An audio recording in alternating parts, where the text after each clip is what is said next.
We all grew up watching the same movie: the prince, the kiss, the credits, the happily ever after. But no one showed us what happens after the credits are rolling. No one showed us a part two, what happens after the happily ever after. No one told us that real love requires making choices, making commitments. It requires showing up even when it's hard.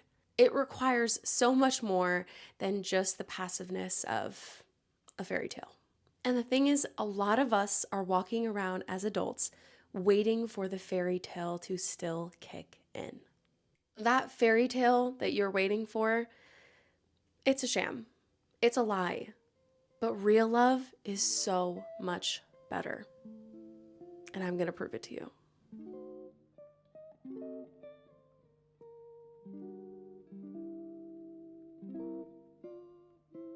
Hello, hello. Welcome back to the Self Love Archives podcast. I am your host, Julia Salvia, also known as your self love bestie. And I am a pro at this subject. I knew every single Disney movie, every single Disney princess. I wanted and believed that I could have the fairy tale ending and the happily ever after. I am also a Pisces, which is literally the number one sign out of all of the astrology signs that truly believes that there is a fairy tale and happily ever after, that there is some sort of dream life that you are supposed to live, that you are supposed to have. But the thing is that at some point in our life, reality comes and smacks us so hard in the face and is like, hello, wake up. There's no such thing. It doesn't exist. But I think we've got it all wrong. Look, the fairy tales did us dirty. The fairy tales set us up to expect perfection. And we know here that perfection doesn't exist. So if perfection doesn't exist, this whole fairy tale happily ever after also doesn't exist.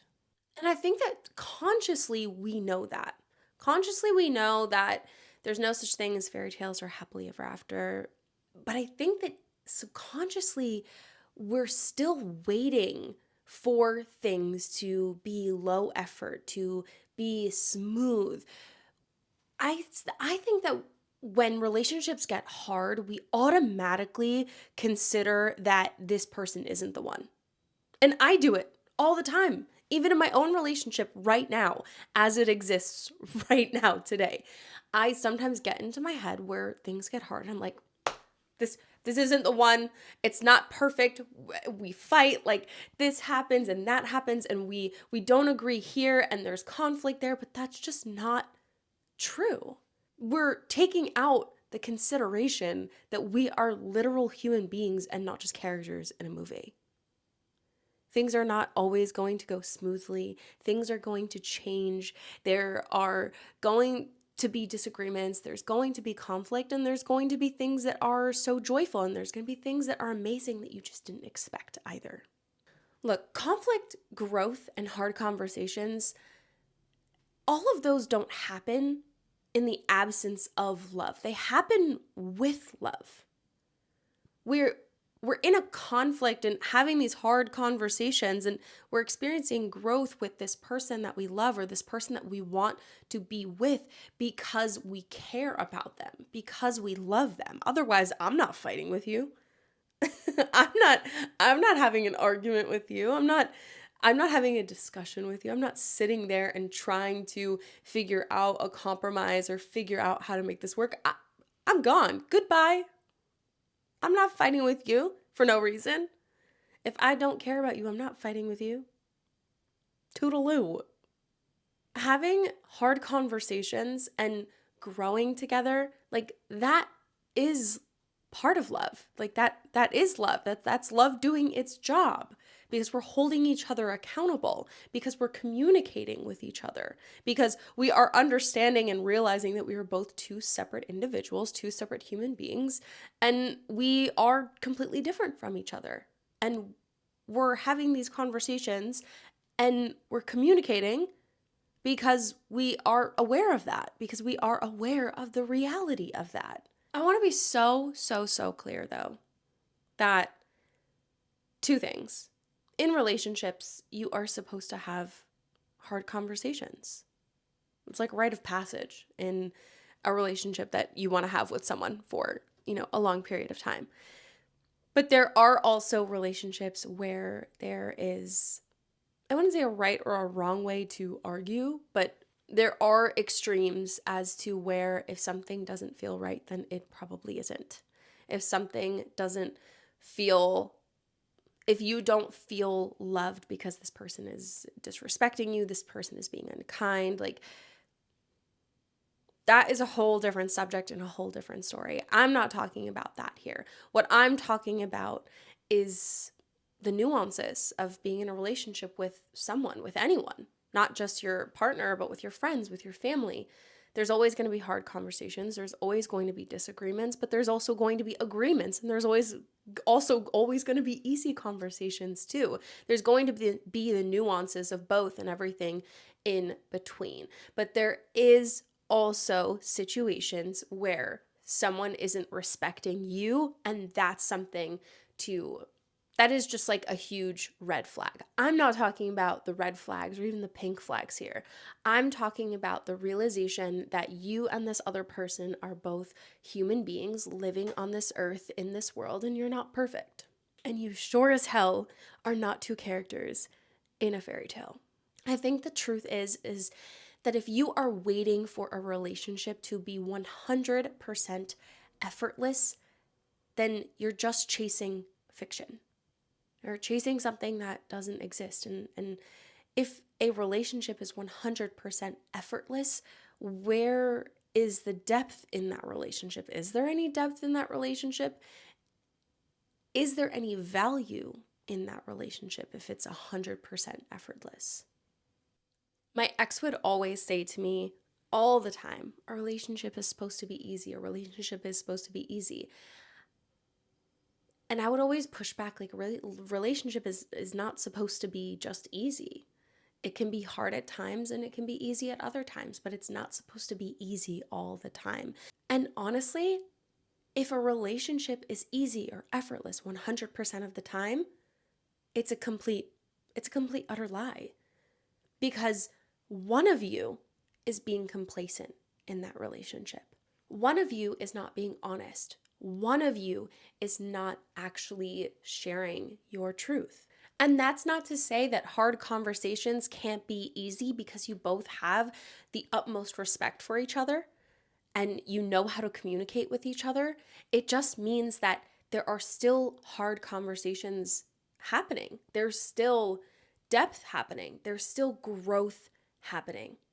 And if I were to look back at that relationship where my ex was always constantly saying, like, a relationship is supposed to be easy, a relationship is supposed to be easy, it turns out that was his excuse for not having hard conversations and for not actually taking accountability for the things that he was doing that were disrespecting me. The inner child in all of us watched these movies and expected to grow up and find this fairy tale, find the one. But I think what our inner child really wanted is to be chosen, is to be seen, is to be understood.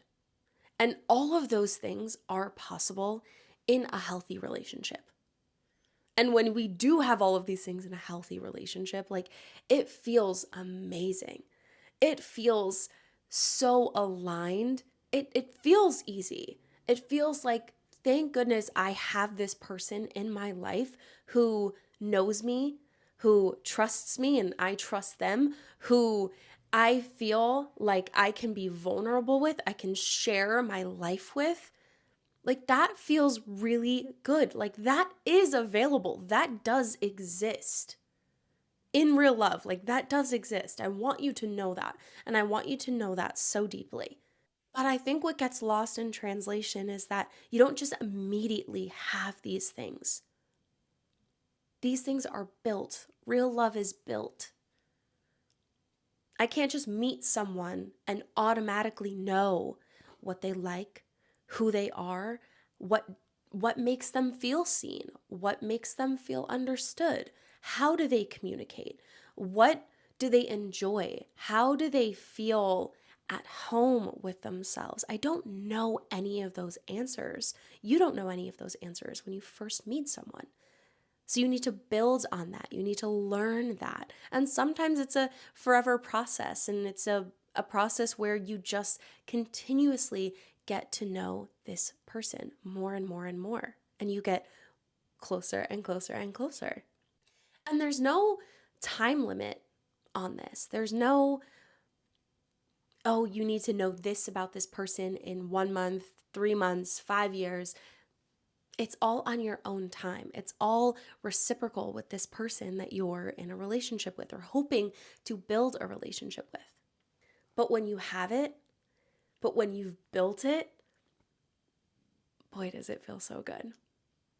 So the relationships that you have now, your friends, your family, your partner, do those relationships feel connected? Do they feel deep? Do they feel reciprocal? Do you feel respected in those relationships? Do you feel seen, heard, understood, safe in those relationships? And my hope is that you do. And truthfully, your inner child, you're the little girl in you that used to watch these fairy tales, I think she's going to be so impressed with you, so impressed and so excited to have these relationships in her life. You could even go as far as asking, does your inner child feel safe here? Does she feel loved here with this person? That is the real test to the relationships that you have and that you are surrounded by. We are choosing love consciously, not choosing love passively. Like, we're not waiting for a fairy tale to just come plop into our laps. We are consciously building the relationships with the people that we love and the people that we want to love. And that's the reframe right there. That's how we take this subconscious thought of waiting for the fairy tale to fall into our lap and consciously putting to action all of the things that we want from our relationships and how we want to show up in our relationships, healthy relationships.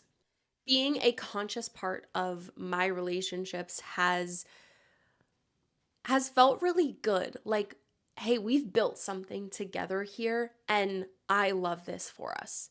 This all comes back to self-love. That relationship that I had with my ex, I didn't love myself enough to fight for what I deserved until I did, until I left, until I said, I don't deserve this. You cannot build real relationships if you do not fight for what you deserve, if you don't know what you deserve. And maybe that's the first step to having these relationships that are tenfold better than any fairy tale relationship you have ever seen in any movie. And when you become a conscious part of the relationship that you have with yourself and a conscious part of the relationship that you have with others, it feels so good to know that you have built that.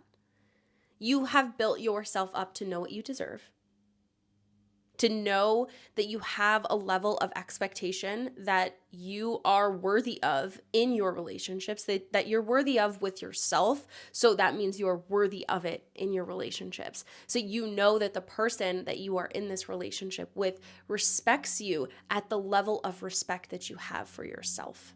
If you're waiting to be swept off of your feet, I think that you're going to be disappointed. The most impressive thing that you can do for your inner child is to stop waiting to be chosen and start choosing for yourself. Start choosing yourself. Start choosing your partners. Start choosing your people, your relationships, and the things that you surround yourself with. The fairy tale may not have been real, but you have the power to build anything and everything that you want to, including the relationships. And that right there is so much better than any fairy tale ever could be. And your inner child, honestly, I'm sure that she's very impressed with you. Thank you so much for tuning into this week's episode on the Self-Love Archives podcast.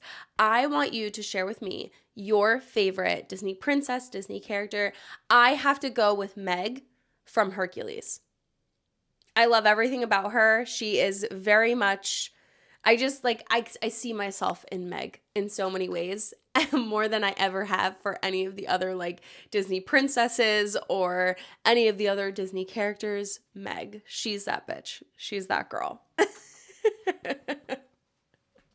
So let me know who your favorite Disney character is and tell me why, because I want to know why you love this character so much.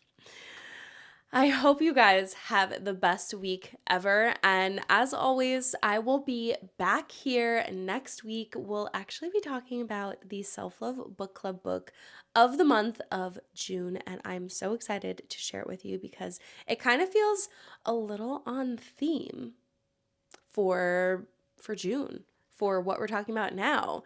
Everything feels like all in theme. And I actually would love to know too. I would love to know what you guys think about our monthly themes. Have you been following them? How has it been going? And let me know all the things. So, favorite Disney character or favorite Disney fairy tale. And also let me know how you feel about our monthly themes. Okay, I hope you have the best week ever, and I will see you back here for our book club month book episode of the month. Bye.